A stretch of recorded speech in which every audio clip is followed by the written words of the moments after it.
questo Covid per noi oggi pesa circa 60.000 posti di lavoro persi. Non sappiamo alla fine quale sarà la contabilità finale, perché quando cesseranno, diciamo, i vincoli di non licenziabilità e cesseranno le casse in deroga, le casse integrazione in deroga, questi 60.000 posti di lavoro sicuramente lieviteranno. È questa la preoccupazione principale di inizio legislatura di Luca Zaia, che illustra all'aula di Palazzo Ferrofini il programma di governo per i prossimi 5 anni, partendo dall'emergenza economica, figlia di quella sanitaria, adesso la prova della seconda ondata. La priorità va quindi al lavoro. Il mantenimento dell'occupazione, che è il primo obiettivo. Vi ricordo che noi siamo entrati in Covid con una percentuale di disoccupazione che era del 6,6%, la migliore d'Italia. Anche per questo l'ipotesi lockdown viene al momento esclusa. Ogni scelta in merito dovrà essere proporzionale alla curva epidemica e all'aggressività della malattia, una questione di metodo e di sostanza. Il tema delle restrizioni di lockdown in questo momento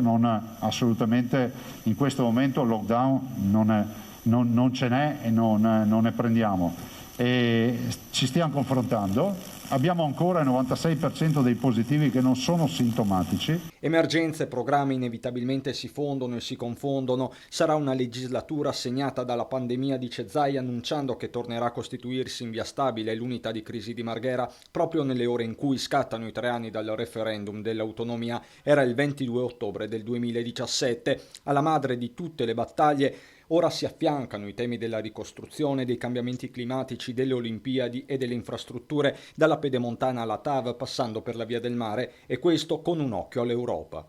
Se i recovery fund dovessero arrivare in questo paese, una quota parte di queste infrastrutture potrebbe essere realizzata, ad esempio con questi fondi. Parlo di questa infrastruttura della TAV, parlo ad esempio dell'ospedale di Padova, del Policlinico Universitario di Padova, sono 600 milioni di opere. Per centrare l'obiettivo non ci sarà nessun aumento di tassa, assicura Zaia, che arriva in Consiglio con 9 proposte di legge fumanti, dalla riforma delle IPAB alla questione giovani, infine l'impegno di fronte al Consiglio, ma soprattutto ai veneti. Abbiamo in animo insomma di consegnare fra 5 anni un Veneto che sia ancora più bello di quello che è oggi.